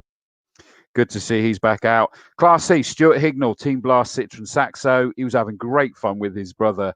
Was that last race meet or the first one? I can't remember now. John Lannon, the newly engaged John Lannon, sponsored by Puzzle Card and run by Rock Valley Automotive Racing in his Citroen Saxo. Mark Sutton, who is currently sat there second overall in the championship, leading Class C in his MGZR run by T&M Auto Services Limited. Chaz Riles, 88 in the iTech Racing MGZR. And 133, Lewis Fids. I need to check how you actually pronounce that. And apologies. Fides, I think. I think it's Fides. Fides. Is it? I think so. So that's a new name on me, that one. So that I was going to say, not sure. I'm sure someone will know who he is. Yeah, Class D, sadly, it's just number 28, Chris Hignell in his Peugeot 106, because Anthony Weeks' car big time failed last time, and sadly, possibly out for the season is Anthony Weeks, which is a real shame. But that's looking good. 1, 2, 3, 4. Have you counted the saloons yet already? I can't remember. I was just because there's a couple of people. Joe's just messaged me about something for the GTs, and then someone else has just messaged me. I've just messaged you as well. It's all go here. It's like the nerve centre, I tell you. So I've just said you need to check your WhatsApp, and then when we go on to the GTs in a minute, Joe's just messaged me. Oh, that's good. So that's presumably in the Formula Fords as well. So that's cool. Fantastic. And yeah, Tony Palmer's just sent me some information, the same piece of information there as well. So that's fabulous news. Right. So that'll be ready for race day. That I shall grab that. So thank you for that. So saloons, 20 cars, still not what I know we've seen in the heyday, but of course it's a championship. It's a much more expensive run car these days for most of these beasts. But it's good to see that's come up, and we thank you guys for coming out there and in a very tight championship in reality, Tom. Yeah, it'd be good. It's good, isn't it, to see some different blood in there as well? Different names. I think that's the other good thing. Absolutely right. Yeah, you've got the stalwarts in there, but you've also got a few people that are fighting a good fight. That hopefully, if they keep going, be great to see. Great to see some people in there. So everything's to play for still. So we've got plenty to go for. So. We do indeed. Quickly catching up on the messages again then. Graham Bloomfield, we can see it. I'm not sure what. The racing. Hopefully that means that you can see the racing. I hope that's what you mean anyway. There we go. As expected, Emma Strawford said, Combe TV after dark. Rob would be up for that for sure. I know he would, and it would be hilarious. Definitely. That would be cool. Thanks, Papa Pa. Stitch me up. Hey, I'm about as keen on getting out in saloons as Chris is in getting in the passenger seat with Matt Parr. Yeah, I get it. I've just suddenly noticed Lewis is there, and I can now make a note that his car's blue, assuming that is the colour. Correct us if we're wrong, Lewis, and welcome, mate. And I'm looking forward to covering yourself. Let us know. Have you raced at Combe before? And sort of, can you type your name phonetically so I make sure I get it right? Is it Lewis or is it Louis as well? Is it Louis? Oh, is it? Louis? Is it Louis? I don't know. Louis? Louis? Let us know. Louis Feed? Louis Feed? Maybe it's I don't know. I think it's a Scottish name, Feed. Fides? I think it's Scottish. Yeah, okay. Fairly sure. Fides, Fids. Let us know, Louis, Lewis, and Fides or Fids. Let us know, and then I can get it right come Monday. Yeah, apologies. I apologise. I butchered it this time, mate. I'm really sorry. But even if it's not now, drop me a message on Facebook. Spelling it out. How's he going to do that? Either way, or he can drop me a line and we'll have a quick phone conversation. It's not a problem. We'll sort it out, mate. We'll sort it out. Emma Mason saying she couldn't help herself. Far too easy. Emma. You should be ashamed of yourself. Nice to see is that we've then got Tim Perry. Wow, awesome. Congratulations to John. That's Jon, by the way, not John, but John Lannon. I like this one as well. Chris Pearson, Mr. Lannon. Mr. Lover. That's you, Tom. You're normally Mr. Lover. I don't get me started. You're talking to a divorced man here with so don't start. Yeah, actually, good point. Me too. So I shouldn't keep saying current Mrs. Dawes, really, should I? Turns out a bit darker, really, but it's supposed to be a good joke. That's it. Yeah. This one's a keeper, so it's fine. Yeah, exactly. Lewis says, cheers. First race on Monday, have been testing today in the wet. So don't judge it on that. Don't judge it on that, Louis. Nothing to do with that at all. Oops. Good luck. Okay. Excellent. Yeah. And Becky, with your sort of bursting into French, I think. Well, ooh la la. Hey? Didn't realise I had it, did you, Becky? Hey? Neither did you, mate. I'm on the red as well tonight. It's not French though. No, fair enough. Right, GTs. Obviously, I should have said, by the way, that the saloon's sponsored by Samco Sport. So thank you to Samco Sport for that one. I like this from Emma, bringing sexy back. Yeah. You are, Tom. That's what's happening there. Chris Dennis, hi guys, great show. Thank you, mate. We'll be tuning in on Monday. Good man. Make sure you do, and remember, keep the comments, the questions, everything coming in. It really is supposed to be a much more interactive day. I'm sorry, it is still me commentating, and you get to see my ugly mug up there. You'll see that up in the commentary box, but right. GTs, which is sponsored by Reese Motorsport Insurance, and currently leading the championship on 27 points is the nicest man you'll ever meet in a race paddock, Tony Bennett. They're all lovely guys, but Tony Bennett just seems to have the biscuit. I must be honest. He's such a lovely guy. If Ilsa Cox says that he's the loveliest guy she's ever met and felt bad that she beat him by 1 point to the championship, you know that's a nice guy, don't you? If Ilsa Cox say that. So Tony Bennett's leading it on 27 points. On 24 is Oliver Ball in that another one that's really a famous car these days. There, the orange and white box, and that thing's just getting quicker and quicker, isn't it? I couldn't believe it in the rain when he drove it like that. It was unbelievable. It looked on rails, didn't it? Oh, it's just, yeah. I mean, fair play to him. I mean, he's a whippet of a guy as well, which I think that's a weight advantage. But yeah, I mean, crikey, he knows how to drive that thing. He really does. I mean, his lap times were in the 106s in both races. I mean, he's just so quick, and it is the team. Thank you to the team for sort of like feeding me information about the constant work that they're putting into that the car, and it's just getting quicker and quicker and quicker, and they've got targets where they think it will get to, and he's there on 24 points, so he's only 3 points behind Tony Bennett with out of the 4 races, 3 6-point hauls and a 2-point haul on the opening race, interestingly. But he's got fastest lap in that class every time, whereas Tony Bennett's won Class B. And that's not an easy task when you're considering he's got in Class B Alan Hamilton, that we know that car is quick, that Westfield Race Aero, Tim Woodman and Paul Arbour. So he's doing really well there. Third in the championship, it's actually tied at the moment. Alan Hamilton, we just mentioned in Class B, and also the Class D leader, Neil Greenland, who, of course, has taken his Mitsubishi Colt from the saloons into the GT because he's adding all sorts of things onto aero, isn't it? A load of aero, Time attack. He's time attack, that's it. And it's just going great guns there, to be fair. Jamie Sturgis did show up for the first couple of rounds, and from what Jamie Peters-Ennis is saying, in fact, I haven't really looked. Yep, he's back out in the Seat Leon Euro Cup in Class D this time round as well. So that is the championship standings. Oliver Ball got a double victory. Tony Bennett got a second, which was a class victory, and a fourth, which is still a class victory. Bradley John sadly was a DNF in the first race, was going brilliantly in that first race, and then suddenly, with only sort of 6 or 7 laps to go, failed to finish, which is a shame. But he then finished in second place. Sasha Kakad. Now, are we seeing Sasha out? We are. That Audi RS3 is back out again. That thing was incredible, and he got our driver of the day for the 1st of August as well. Okay. Yep. His performance, he's new to racing. He's done, I'm trying to remember now, he possibly has done some rallying, but the new to circuit racing, and he's got this Audi RS3, and he got a 3rd and a C-class victory, a 3rd and a C-class victory in both races. And that included some incredibly hard fights, especially with Tony Bennett. And in fact, in the first race, he was behind Tony Bennett, and you're talking little and large in those cars in reality. Yeah.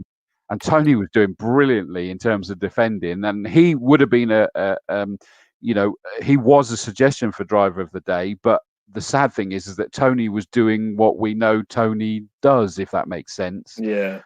Whereas Sasha, out of nowhere, was just fabulous performance, and he is back again as well. So I look forward to that. Tony Bennett actually finished 2nd overall, and Sasha Kakad 3rd overall there as well. Dominic Shepherd actually in that Audi Super Tourer as well. That was looking good. Certainly in the second race, he finished 4th overall as well as winning Class F. Barry Squibb, sadly, was a DNF in both, and he's not on the entry list this time. So that Mitsubishi Evo still having a few issues, which is a real shame. But in terms of the entry list, Class A, Bradley John and Oliver Ball. So the Mitsubishi Evo 9 of Bradley. I mean, did you get to hear Bradley's car at that on the first? It sounded different to me, and it sounded incredible. Really? I'm not sure. I mean, I guess it's in Norris Designs, isn't it? So again, I don't know if they've been fettling with it. I'm not sure, to be honest. I'm not familiar with with that Evo. It just sounded, and I was thinking that, but I was wondering when I was imagining it. But then someone made comments about that in like an interview later as well, and I was like, oh, so I wasn't just imagining it. It sounded incredible. So I look forward to that one again. Oliver Ball, obviously. So Bradley John in the Riverside Industrial and Norris Design Evo 9. Oliver Ball in the Flirtations Florist Vauxhall Tigra Silhouette. Class B, it's the usual 4, really.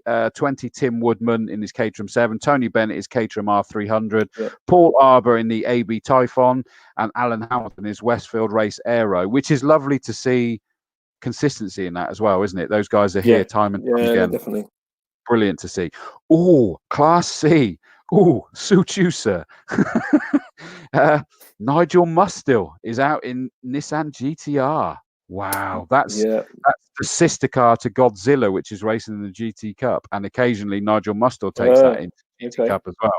There's only 2 of them. They are awesome beasts, those things. So looking forward to seeing him out there. Jeremy Cook back in his BMW M3. Kevin Jones back out in the Noble. He missed the last one, didn't he? But he was out in the beginning of the year, I'm pretty sure, as Class C, although he's not on the championship standing. No, I don't think he was. I don't remember seeing him. No. That's a shame. I'm obviously just imagining that, but great to see Kevin is back in that. Sasha Kagad in the Audi RS3. Oh, Alistair Frazikas. That's a new name on me. XL Limited Ferrari 458 Challenge. Yeah, I just want, because I'm looking down, because Lucky's not driving a Ferrari. He's driving his Ferrari Saturday and Sunday at Donington Park. So I just wondered if there was if there was any connections to the fact that and that's a 488 as well, isn't it? Actually, I can never remember. I'm useless. No, I just wondered. Yeah, okay. No, I just wondered if there was any. He'll be out in that Saturday, Sunday in the Ferrari Challenge UK at Donington Park. Alistair's not a name. Alistair's not the name that I've come across. No, it is. It's new on me as well. So, Alistair, if you're listening or watching, or anyone knows any more than we do, because again, great to have a Ferrari on the grid there. Oh, that's just a great little chunk of cars, isn't it? Really, I mean, the Nissan GTR, the BMW, the Noble, the Audi, and the Ferrari Challenge car. I mean, that's just what a great little chunk. That's brilliant, isn't it? Real. And this is what I think of as the GTs now. It's just become stronger and stronger over the last couple of years. We were talking about this the other day, and I think we were chatting about this the other day. How can we make it more bonkers? I think that's what we need to look at. Is how can we make it more bonkers? That's what you want from the GTs, isn't it? No, but that's what. And when the spectators come back, that's what we want. You want beasts. You want the flames. You want that. That is what. And the mix. And then you quite rightly said, the little caterham that you just look at and you think, oh, that's just a little caterham, and like you say, and it's fighting. It is. 488. Thank you, Chris. So no, it's great. That's just a fantastic chunk of cars. It really is absolutely amazing. Class D, we got the number 40 Jazz Sapper in his BMW M3. I love that guy. He just will race absolutely all the time. Yeah. It's always the M3 for him. Unlike Lucky, sort of dips between cars. He's actually missing the Porsche Challenge up at Knock Hill this weekend, where they're supporting the touring cars, because he's racing his 488 at Donington in the Ferrari Challenge UK race at Saturday, Sunday, and then coming down on Monday to race in his BMW M3. Whereas Jazz is always in that sort of very dark green BMW M3. And he, again, just a wonderful guy, and he just races all the time. Del Brett's out in the Future Inns Porsche Boxster. Of course, that's the boss of Future Inns. Great to see him still out there. That thing looked like it was getting quicker and quicker as well.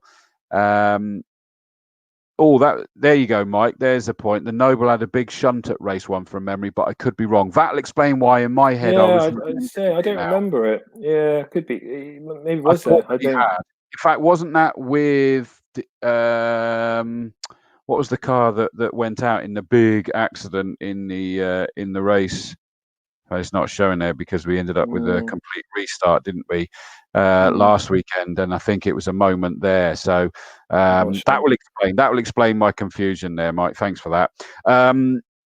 Dale Brett, 73, Michael Parsons in that sort of turquoisey Golf Edition 35 Cup. Neil Greenland out in his Mitsubishi Colt, Pro Alloys Melksham.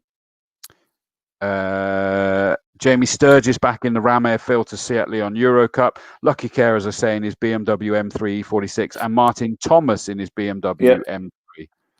Excellent. So that's Class C. Class F, Alexander Baldwin in the Photo JCS Photography Honda Civic. Is that another new name on me as well? Yeah, I was going to say. So that is new to me. And I haven't seen a Honda Civic. Have we seen a Honda Civic in the GTs for a while? I don't think so. Chris Pearson said, wasn't it with Steve Putt? Last weekend, the accident was with that car. But what I meant was that the car that he had that incident with, and I've got a complete mental block now, it's another Audi-based car? The Audi R8. It was the Audi R8. Of course it was. And I think that Audi R8 had an incident with the Noble possibly coming out of Bobby's, but that might be a different car. And I'm getting them mixed up. I can't remember now. Class F as well. Dominic Shepherd in the Audi Super Tourer GT. Such a wonderful looking car, that thing. Yeah, it's amazing. And Sonny Gill, that's Lucky Kira's son-in-law, I think, from memory, something like that. Just a wonderful bunch of guys, those guys. So Sonny Gill out in his BMW 325. Keith Butcher, thank you, Emma. I had a complete mental block. Thank you very much, Emma. Keith Butcher, who is well, by the way. I'm sure if you'd have saw that it looked like a terrible accident, it did do a lot of damage to the circuit furniture, actually. But thankfully, Keith was absolutely fine, which is wonderful to hear. That's all that matters, in all honesty. Metal can get repaired, but drivers less so. So that's the GTs. I mean, that just looks phenomenal, doesn't it? Yeah, it's great. No, I can't wait for that. That's brilliant. I'm really looking forward to that.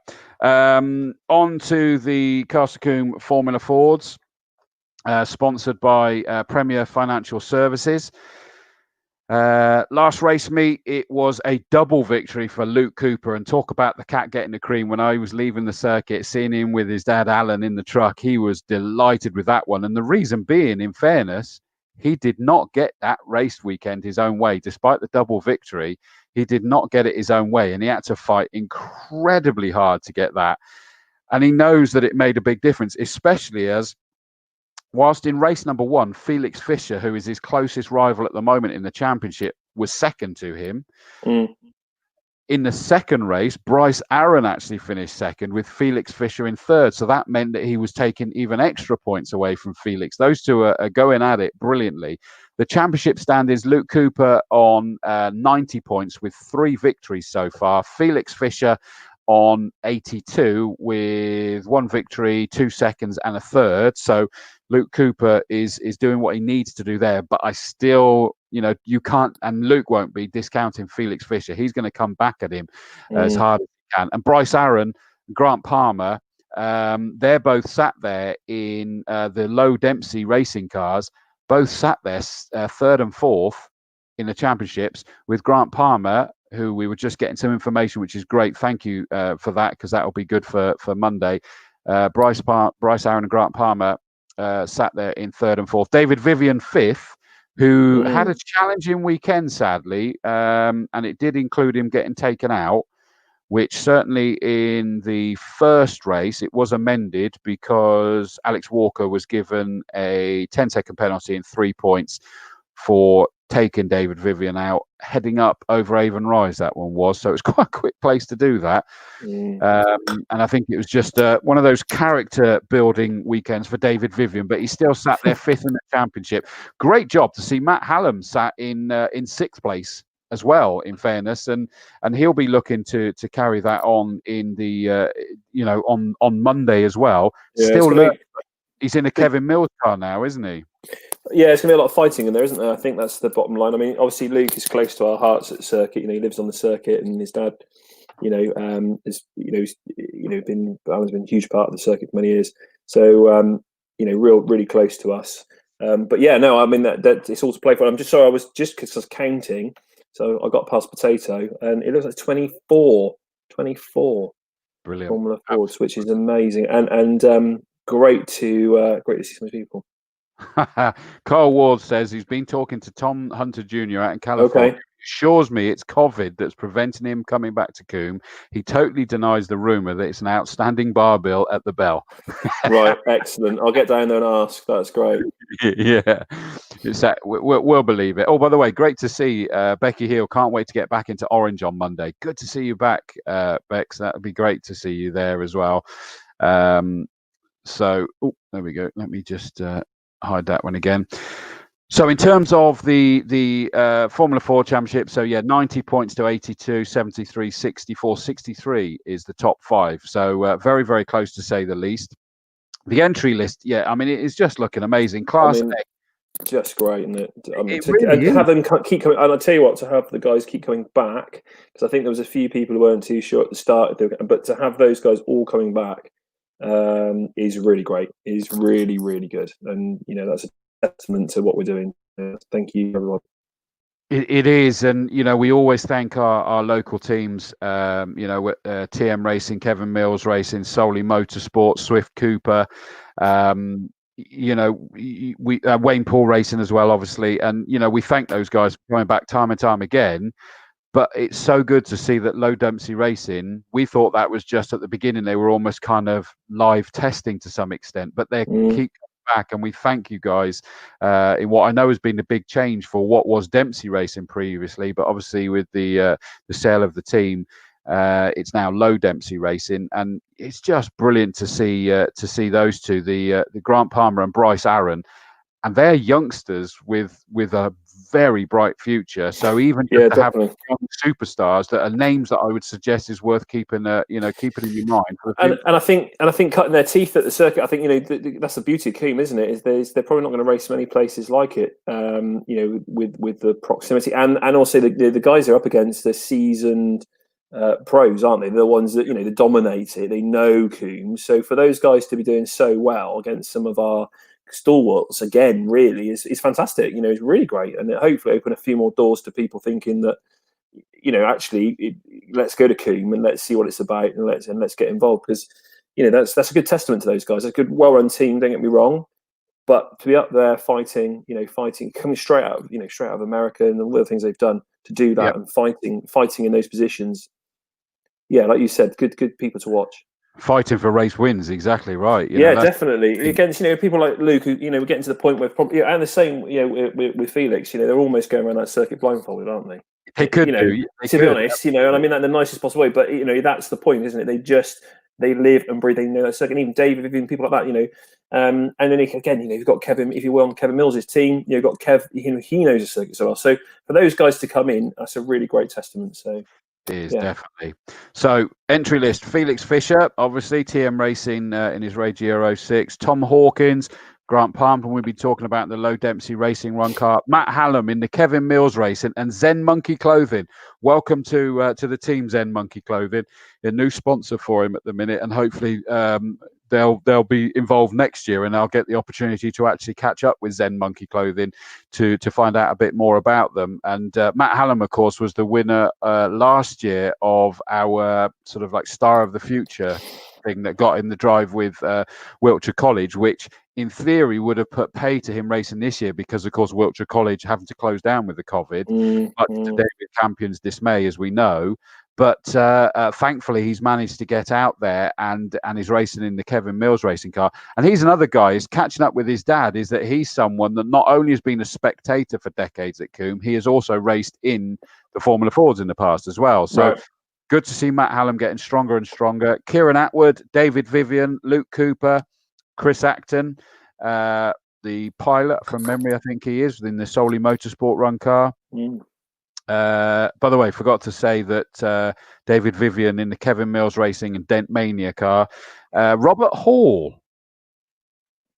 that's a new name on me, is out there in a Swift Cooper. So he's teammate to Luke Cooper out there for this one in the number 75 car, but that's a new name on me. Yeah, not sure. Not spoken to Alan this week, so not sure on that one. But yeah, we'll find. I'll have to find out some more. Emma's just confirmed as well, because I know she's good friends with the Dempseys. Some of the drivers that have come through the ranks with Cliff and Michelle Dempsey have gone on to big things, IndyCar, etc., etc. Absolutely. And Emma's confirmed what I just said. Remember the names: Bryce Aaron and Grant Palmer. I agree. I definitely agree. Is that it's very interesting. Is that it is worth remembering that, and you'll know that you can see them. And we've had that for years over COMBE. Is that I love the fact that we get people that we see and suddenly they go on to big things, and you go, "Oh, I saw them at the start of their career." Still hope for you, Chris. Yes, well, you never know. You never know, mate. Jonathan Brown and Bryce Aaron in the Low Dempsey. So a bumper Class A fight. So that'll be interesting. Class B, Paul Barnes, who, let me have a quick look at this, is leading Class B at the moment on 36 points. but only 1 point behind him at the moment is Nathan Ward, and his dad's going to be back there supporting him with him. It's the first time ever that he's been at a race meet, and his dad hasn't been there last time after the serious illness, that an major operation that Carl is recovering from. So it's great to hear that he is going to be there. And Nathan getting to the bottom of the initial little issues with that car, and with him and Kevin Mills Racing sorting it all out, which is great to see. Chris Warden, he's out there as well. Again, Paul Morecambe in the Solly Motorsport car, James Rose Goodridge Limited Run car, and Bob Hawkins Springbridge Direct Limited Run Swift 92. Class C, Michael Phillips, Mark De Rosario in the Solly Motorsport and Sharman's. Solly Motorsport are going to be busy, aren't they? Goodness me. 76, James Colburn, Wayne Paul Racing and AIM Technologies car. Chris Hodgen. This is really, really cool. Chris Hodgen is a name that I know very well, and he's won in like a Formula 3 in the Monopostos and things like that. He's a wonderful guy that I've had the pleasure of getting to know and commentate on and having a few beers with in various paddocks around the country.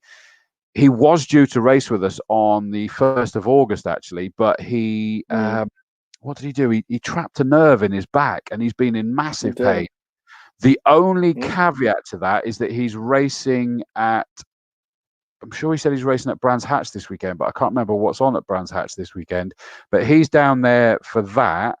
And so we got to hope that he can get through that without. Oh, yeah. I think there's a few people, isn't there? Yeah, I think there's a few people traveling down actually from Brands. I think there's some marshals as well. Okay. So, yeah, you said about it's Brian Soul, isn't it, of Solly Motorsport? And absolutely. You know, Brian, I don't particularly know him, if honestly, but I've seen him coming in with his trucks and he seems, most guys, he seems fairly relaxed when I've ever seen him. He was like, yeah, right. He seems to sort of, and you think you've got a busy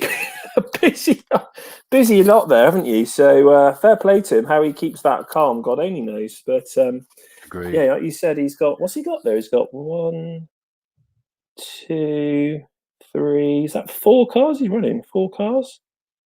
Absolutely. I mean, he is always busy. I've watched his posts where he's like gets back from a circuit and goes unload, reload, repeat, and everything.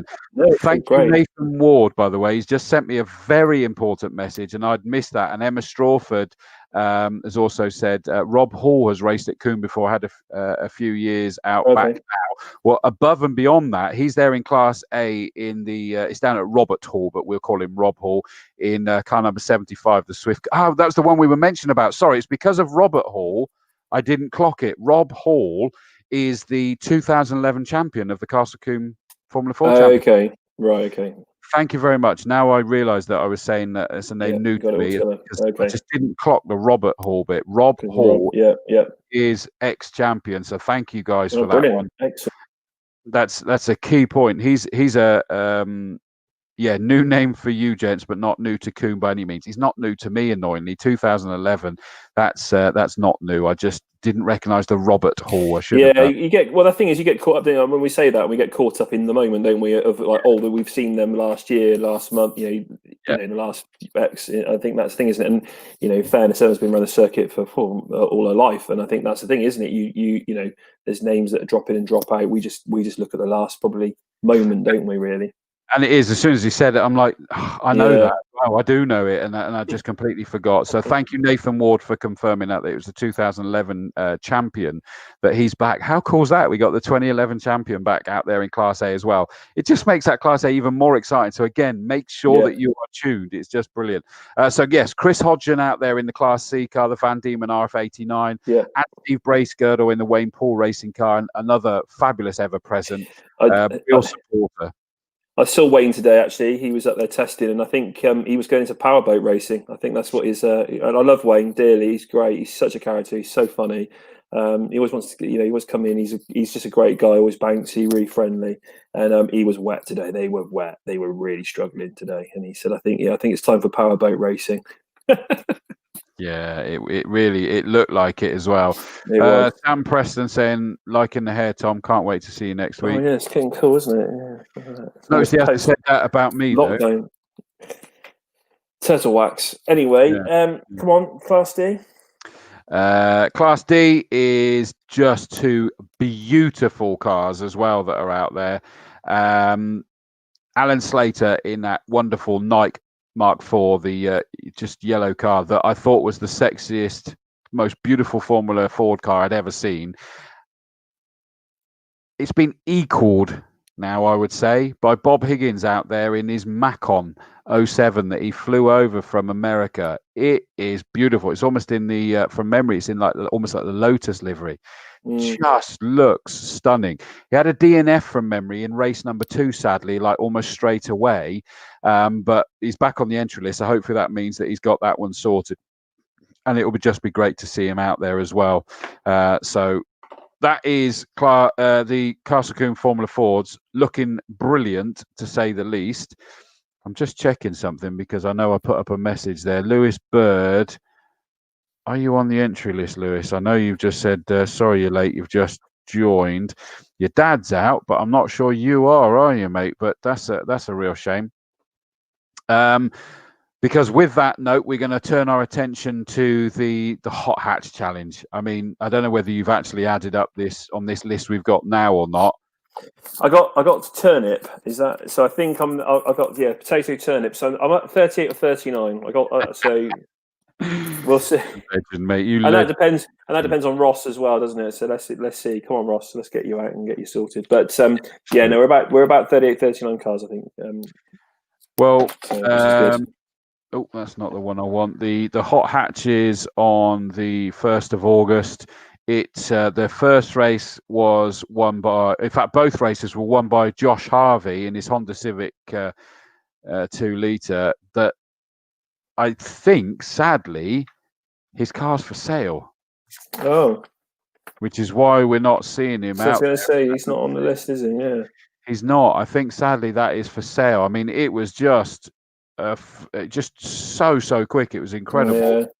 He didn't get the fastest lap. The quickest lap went to Chris Southcott, but sadly that car expired in the first race and didn't make it out for the second race. He is back on the list now in his Imperial Homes sponsored 205, so hopefully he will be back out. I know we had a comment earlier from Nick Gwinnett, and Nick, his race, and he nearly got driver of the day as well. And if you didn't know that, Nick, you do now, is that his performances were amazing in his Renault Clio. He came third with the Class F win in race 1 and second overall and the Class F win in race number 2. He was absolutely brilliant. Sam Stride actually came second in the first race, but it doesn't look like that car made it out at all for race number 2, which is a real shame.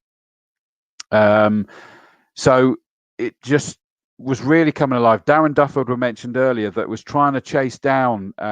In fact, actually, do you know what? He was a quarter of a second behind Stephen Jensen, because I think Stephen Jensen had a bit of an issue in the end that meant he even DNF'd in the second race. But Darren Duffield, taking a second and a first in Class E, is coming on really strong in that Mini. Of course, the Class E is for the Minis, the Mini Cooper S's. That was a great addition to this series as well. In the entry list this time, we've got Joe Dorrington. Good to see Joe's out there. I don't think we had Joe last time, did we? He didn't come out. That is not pocket rocket, that car. Oh, blimey. I just had the notice that Peggy Spackman said that Josh Harvey sold that car within an hour of saying it was for sale. Oh, why? Bloody hell. But I mean, that's, I guess, sadly, it's sad that he had to sell it, especially as I'm sure it'd have been a project car. But he's done it off the back of domination in the hot hatch. Yeah, no, definitely. It's the way to do it. Lewis Bird confirms gear linkage failure in race 2, so I'm getting it sorted and doing a bit of testing for the September meeting. Understood, mate. Fingers crossed. It will be back out. Chris Pearson says it was so quick it even sold quick. Ross Parker says that his car's staying in the Castle Combe hot hatches though. Who's got it then, mate? Who's got it? I'm interested to know now. Is it out there this time or not just yet, Ross? Let us know that information, because I'll be interested to know, because that is a shame. And are we going to see Josh Harvey back out in something else at some point? If not this year, then next year. I really hope so. Just quickly picking up is that we've also got, hi guys, I'm coming on Monday to look after the hot hatch drivers. They'll have to be on their best behavior. David Vass, good man. I know you've been very unwell with your eyes and your brain scans and all of that kind of stuff. So good to see that you're back as well. Adrian Smith is confirming something, by the way. We were picking up on Norris earlier. Last meeting, Norris had a water pipe come off the Colt and dump water all over the engine and electrics in qualifying. Yeah, other people were spinning on it. The reason the DNF race 1 was simply water in the crank pickup wire and plug, blowout between race 1 and 2, and all good. So fingers crossed that'll be sorted. What's this one then? So Ryan Cook, 155, broken belt, ran out of power. Was that the last race meet? Let's have a look. Yeah, Ryan Cook, the Mini Cooper RS3. There was a DNF in the first race that then meant couldn't take part in the second race. Thanks for that, Bob. Broken belt, run out of power. Let's just check this. Sean Deacon says, hi all, being a newbie, how does the ranking work with hot hatch in each class if not by points? It's a series, mate. There is no championship on this one. It's a series. There's quite often a lot of the other people do the if it were. Yeah, Joe, I can't remember how Joe dropped. I'm not sure if you're racing it or not, but Joe keeps tabs on it, and yeah, we're not allowed to. So I think there's no. I can't remember the technicality on it. I have to be careful what I say in case anyone from Motorsport UK is listening. But we keep tabs on it, and there will be. It's a bit like being at school, where these days, everyone's a winner. But it's we do keep tabs on it, Sean, and I'm sure Joe can give you a bit more insight into that. It's one of those ones, actually, that, to be honest with you, and we do it all. I'd cover series all around the country, and you got Classic Sports Car Club, for example, that have like the biggest grids out there, time after time, and it's largely because they're series. And I think that there's a massive series. It's every one man's beef's another man's poison, as they say. Oh, of course, a lot that are fighting for the championship is their big thing, but this is about the fact that. It is a series. You dip in, dip out. The reality is they go racing every time, which is great. Yeah, but it is cheaper. It's cheaper and it's more flexible. And I think if you've got other things going on, you can't commit financially and time scales. But don't get me wrong. Everyone, and that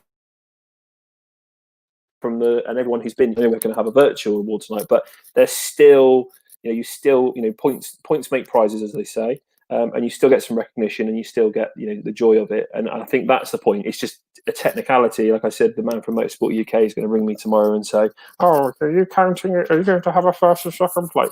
That's the thing with it. It's just a technicality, but it's great, and it's great that it's building. And I think you're right. The whole series thing this year's worked perfectly for a lot of people because no one knows what's going to be around the corner. No, and the point being is that you're fighting each time for trophies. Yeah. That's the key thing. It's a very different mentality, and a lot of people are doing it because of that, and it's very, very popular, as we can see by these numbers. So Joe Dorrington out in his Peugeot 205, as is Will Self. Will Self has been looking crazy quick this time. I'm just looking. Was he out last time? I'm not sure he was, No, he wasn't out last time, but I'm sure I recall him being out in the first race meeting of the year. Let me just check because I did have that here as well. Yeah, there we go. He came third in Class A in the first race, and fifth overall and fourth in Class A in the second race. So Will Self's been looking very, very quick. He's back out here again this time round. William Oakley, which still intrigues me that it's Red Bull Racing. I'd be intrigued to find out about that, Will, in 169. What's that all about? Careful, because you can have an infringement on your hands there. This is cool. 191, Gary Preble. And a Honda Civic. He's been racing this thing elsewhere, and I think he's been getting some tremendous success in it. It's like white with these sort of orange flashes on it. Oh, okay. It is quick. He's been setting this one up, and it is looking mighty quick. So it's so cool to see he's out there racing against one of his friends and close rivals. 211, Chris Southcott. Back out there. Great to see he's got that car sorted. Hopefully he has, and he'll be out there competing again at the pointy end. And of course, 881 Sam Stride, Silver Lake Racing, another friend with Gary Preble, as far as I'm aware, in his Honda Civic EG. He was looking good until he had a DNF, sadly, as well, or did not start, actually, to be honest, for race number 2 last time. Class B, Lee Waterman in the Willand Service Centre MGZR. Nathan Nichols back out. Good to see Big Nath is going to be back out in the Rock Valley Automotive Racing Run Citroen Saxo. 39, James Blake. Good man. He might be out there running that Seat Leon, number 39, in the saloons this time, but he's still out there running his MGZR as well in Class B in the hot hatches. How cool's this? Number 40, Adrian Slade in his Peugeot 106 GTI. That's the 2018 Saloon Car Champion. Yeah. And he's out there again. We've not seen him for a little while. I was going to say, I thought, yeah. I know that he and his good lady went sort of off touring around Europe, I think it was, in the motorhome to sort of take some decent time out. I was going to say retired. There's no way he's old enough for that unless he's just decided that he's going to manage to take early or it's just a break. But, he was the 2018 champion. Again, a lovely guy, one of the nicest guys in the paddock. And it's good to see he's back. He was torn, I think, whether he was going to have a crack in the hot hatches or the saloons. And he's gone for hot hatches this time. Just quickly going to say is that Chris Mason says, Joshua says, good night, Coombe. Good night, little Joshua. Good night, Josh. Have a good sleep, mate. And we'll see you soon. Tony Cooper, of course, Cooper Cars Southwest Limited in his silver 106 car with some extra colours on it now because he's taken care of, assuming he still is, by Rock Valley Automotive Racing to some extent. And of course, Tony Cooper's always featuring at the pointy end in Class B, which is great to see. And Ross Parker, number 89, Slip and Grip Automotive, sort of local track day company that Ross is just an absolute petrol head without question. Well, I say just Ross, is Ross and Peggy are both absolute petrol heads, and it's good to see that he's going to be out there this time. He's been sort of chomping at the bit to get out there. But I think he's been so busy fighting his own fires that he's not really looked after number one. He's been looking after the company. And I saw him driving around in a big sort of I think it's a Toyota truck thing the other day, which he threw me even more. I saw it pull up over the who blooming hell's that? By the scrutineering bay, and out he pops. So maybe finally he's got a sensible dad wagon. I think there's been a dad wagon, but if it was a 4x4, he also does some things that I've said to him. I want to go and join him one time. I haven't got one to do it, so it'll be just in a passenger seat or whatever. But they go down to Salisbury and do the off-road, which looks wicked. I think even Wilder Cloudy goes down and does that sometimes as well. It does look cool. Class C, Sean Govard, the WAS Racing. That Peugeot 106 looks amazing, white with the blue flashes, and is absolutely buzzing to say the least. 53, Paul Bird in his Peugeot 106. Nick Mizzen, lovely to see Nick out there in his Ford Fiesta. Obviously, he's lost his wife to cancer recently and has had his own fights with cancer, as was featured in a story I put together in the Coombe Racing Talk e-magazine at the moment, isn't it? Obviously, because we can't have paper changing hands, so it was an e-version of it. Lovely guy, and it's so good to see him back and back in family Coombe. We got him. 71, Simon Hughes in his Honda Civic. Dean Clayton in a Mini Cooper R50. Sean Deacon, that we were just hearing from a second ago, in his Peugeot 106 GTI. Good man, good to see you out there. Gary Franks in a Mini Cooper R50, the driver and Ohm Racing run car. Mark Pope in his Ford Puma. I love seeing a Puma out there, the SRP Motorsport run Puma. Just wicked cars they are. Class E, which of course is the minis, and 69 Stephen Jensen's back again in the ME7 Motorsport and JensenRacing.co.uk dominating mini at the moment. He's managed to dominate the driving of that at the moment instead of Erling. He's not letting his dad have a go. So fair enough. Well done, Stephen. Simon Fisher in number 78. 79, James Cantfer. 84, Stephen Bracegill, and another ever present in the Wayne Paul Racing Run Mini Cooper. 95, Paul Dickinson in the Gordano Motorcycle Training sponsored Mini R53. Darren Duffield, that we were talking about earlier, in 119, the PVE Performance Vehicle Engineering Run sponsored Mini Cooper S. He'll be hoping to, at the very least, make it another second, possibly see if he can challenge Stephen Jensen with that increased confidence. 153 Martin Hathaway and 155 Ryan Cook. We heard earlier from Bob Cook saying about the problems, the broken belt and ran out of power last time. So fingers crossed that means that's sorted. And finally, Class F in the hot hatches, Adam Perrott in the MTech Automotive and Motorsport Electronics run Renault Clio, Nick Adams, iTech Racing Civic, Mike Wyatt, iTech Racing Honda Civic, Nick Gwinnett, as I say, great performance last time in his Renault Clio run by Pure Motorsport and YOLO Racing. Matthew Barrington in the Dockett's Joinery sponsored Renault Clio. Sophie Morgan in the Mintro Motorsport and DH Alley Works Honda Civic. That's a new name on me. Yeah, and good to see a female on the grid as well. So that's fantastic. Absolutely. Yeah, great. It'll be interesting to watch that one. Yep.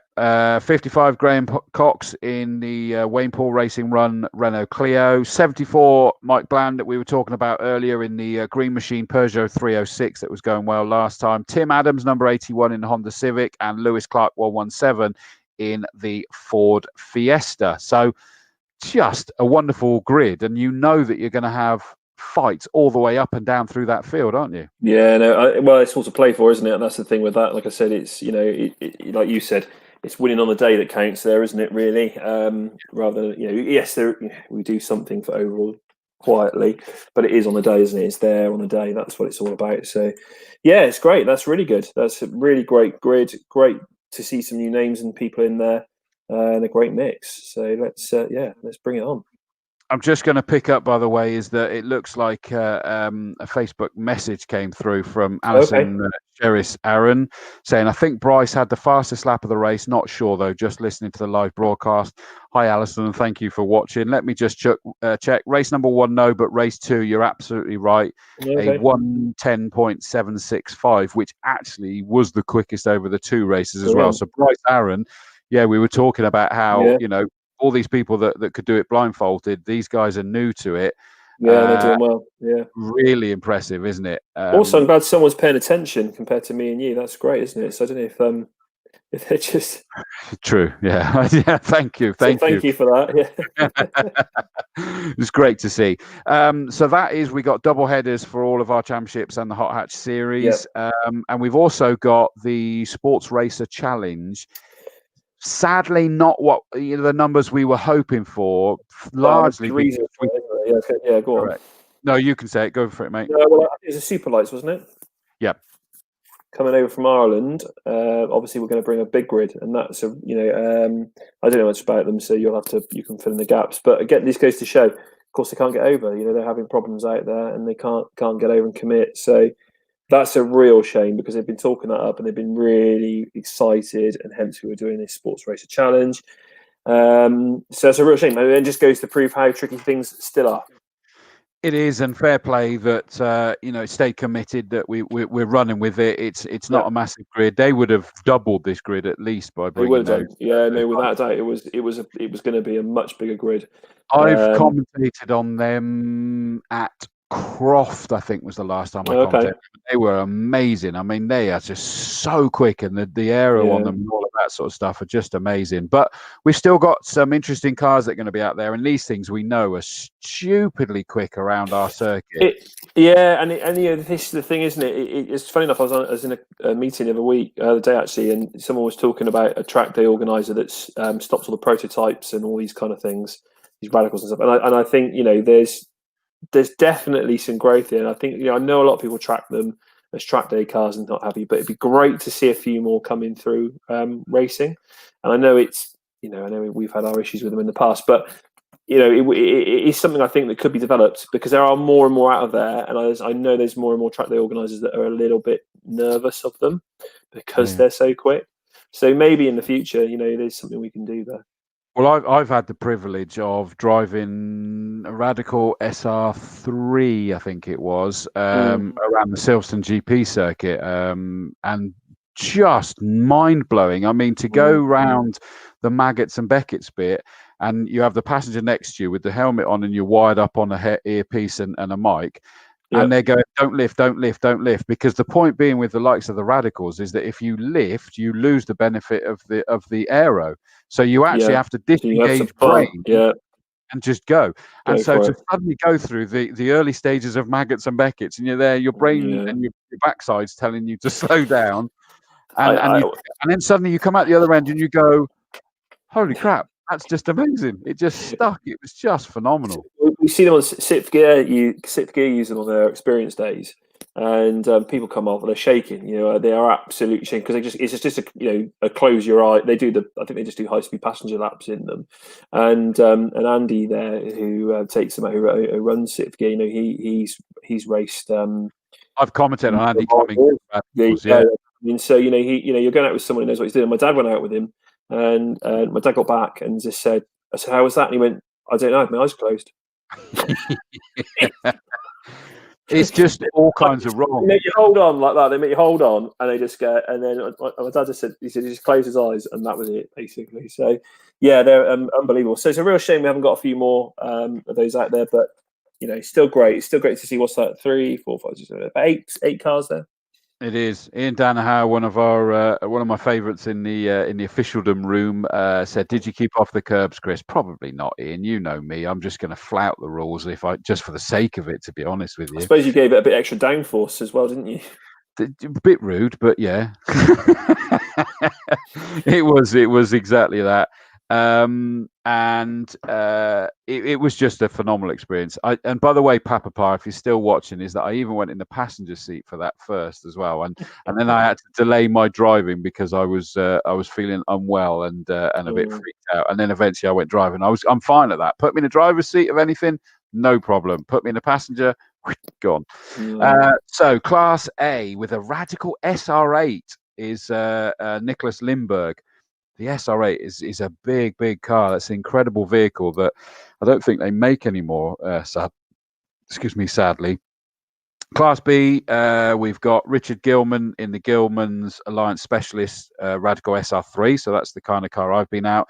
John Gilman and Robert Gilman in the Gilman's Appliance Specialist. I see the link there. There's a lot of Gilmans there, isn't there? Radical Pro Sport. Oh, that'd be interesting. Radical Pro Sport. That'd be cool. Mike Genvy, that's a name that I know. Genvy Dynamics, Gold Star on board, Nimbus Motorsport in his Genvy Gun TS6. It's good to see Michael be out. And a name that we know and love in the at Castle Combe and elsewhere, Norman Lackford is back out racing in his Radical PR6. I'm so almost emotionally chuffed to see that Norman's going to be back out there racing. He's an absolute genius. He's the one that is quoted as saying, if I stop racing, I'm not living. And when everyone starts saying, surely, are you too old to race? And he goes, if I stop racing, I stop living. Which is a bit a bit morbid, I guess. No, not at all. No, not at all. I get it. Yeah, and it's definitely. Another name that we know. Good to see him back in something completely different. Yeah. David Graham in a Speedtech Motorsport Run Radical Pro Sport. Neil Harris in a Radical PR6 and Alistair Smart in a Radical PR6. So it might be low in numbers. And remember something, and I've always steered you right because it tends to ring true, is it only takes 2 cars to make a race and it will be entertaining. Plus the pure jaw on the floor about the speed that these things are going to do. The interesting one is that I remember Josh Smith, and I'm surprised Josh isn't out here as well, or Darcy Smith even coming out here in something. That's a shame they're not out. Hopefully we might still convince them to, but no one else feels it. But going through the apex of camp, there's like a tiny little bump that in these things with their aero and their minimal play is that they are suddenly sort of feeling this little bump that was stopping them from breaking track lap records. Otherwise, they thought they were going to beat outright lap records in these things. So you never know. Let's see what's going to happen. We'll find out. By the way, I got to correct myself. Thanks, Becky. Mr. Dawes, clerk of the course, please. So Ian Danaher, put that back up. Sorry. Clerk of the course, Ian Danaher, has said, did I keep off the curbs? Sorry, mate. Sorry. And Chris Pearson says the Dawsy downforce effect. Picking up on my comment, isn't he? Picking up on my, that you're carrying a little bit of, I think what they call it in the British touring car, success ballast. Well, I'll go with that, mate. I'll go with just that. A little bit of success ballast, isn't it? If you were a British touring car, you'd be carrying a little bit of success ballast. And Papa Pa was watching, and he heard me say that I Bless did him. go in the passenger seat at some point. Good So man. that's the grids for Yeah. for Good Monday. man. Really, really cool. I know we were hoping to have one or two from 750 Motor Club, but obviously they had to rewrite their dates and things like that. We do have some of them for the September race meet. But still, absolutely brilliant to see what we're going to get out there. Chris Dennis has just said, Norman Lackford, I remember him in Special Saloons, and his red Fiat 850 takes me back. That's why we love Norman Lackford coming back out there. He's an absolute hero. So that's it, Tom. I mean, it's really heating up the championships. All of the championships, the entries in the hot hatches is just looking phenomenal without question. I'm looking forward to seeing those absolute speedsters of sports racers. We start our coverage I'm pretty certain we're going to go live at like 11:15. That's what it's scheduled for, but make sure you go and set reminders for it, because if I go live a little bit early, then it will tell you that we're going live, and you'll catch up, and it'll just be the waffle at the beginning. I like the fact that Ian Dano said, think of the success ballast if we were both in a radical, Chris. Does that mean you've locked down well as well, Mr. Danaher? I hope that you have, my dear Welsh friend, that you've locked down well as well. But I'm starting to lose it again now the gyms are open. But there we go. You'll be with us as well, obviously, Tom. You'll be sort of like legging it here, there, and everywhere on Monday. Yeah. I mean, I haven't got so much to do now, but we're videoing and things. So, but I'll be there. Yeah, I'll be around and making sure that everything's running smoothly, keeping an eye on everybody. And it's a big. I think people don't realise how many people are involved. Everything. I like my role. Yeah, I just make sure that everyone's got their pasty and chips, basically. But it's a huge exactly huge amount of people that get. The effort is unbelievable. The rescue crews, the medics, the marshals, everything. You wouldn't believe. And I think it'd be really great. So we talked about it earlier for BBC there, because I don't think they'll realise until they start talking to some. I've already thrown poor old Chris Mason under the bus for it, but they won't realise all the bits that go on. There's hundreds, literally, normally on a if we were pre-COVID times, I mean, it was hundreds of people. Now it's hundreds. But it's just unbelievable. It's just unbelievable what goes into a race meeting. I think that's what you've got to remember with all this. There's still a lot of volunteers, a lot of people giving up their free time that we need to look after and keep safe. Absolutely, and we thank you all for everything that you're going to do. And I know we get plenty of the medical and the Orange Armies. Although I'm not happy, Chris Mason's just said he's lost 4 stone during lockdown. I've lost thousands of pounds. Does that count, Chris? I don't know if it's the same thing or what, but yeah, it's unfortunate that I've gone the other way. I ate and drank well, so there we go, and didn't exercise enough. But listen, the great thing is that we're back racing. We're going to be there. It's all a bit different for everybody everywhere, sadly, at the minute. But we're going to bring you some great entertainment. The drivers are dishing it up. We're going to bring it to you. Yeah. We're going to have coverage from all around the circuit. And it's going to be absolutely brilliant. I'm just going to quickly put, because Forzie's watching. Hello, mate. We'll be catching up for a curry at Donington soon. Talking lap records. Let's hope can resurrect plans discussed with Emma, Tom and Steve tentatively pre-COVID about Alex going for outright lap record and Nigel Greensaw's pre-chicane lap record in his CDR Chris Dittman racing, that is Dallara F311 one lunchtime.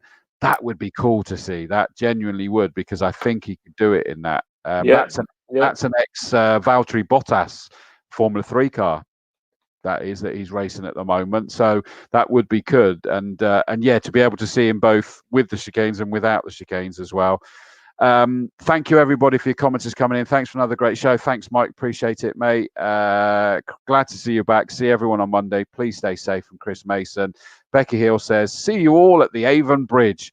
You better believe it. It means a lot to us, doesn't it, to see those images. Tom, thank you, mate.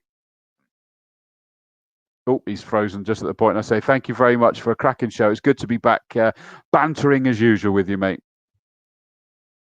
Yeah, cheers, Chris. Thank you. I'll see you Monday. Fantastic. Everyone have a safe weekend. Indeed, thank you. So that's Tom, and from myself, Dawsey, thank you very much. It's been great. Sorry that we went quiet for a little while. Yes, Chris Mason, Les should go for outright record in that. Thanks, Chris Pearson, Tim Perry, everybody. It's been a pleasure. But we talk about the sights and sounds seen at the Avon Bridge.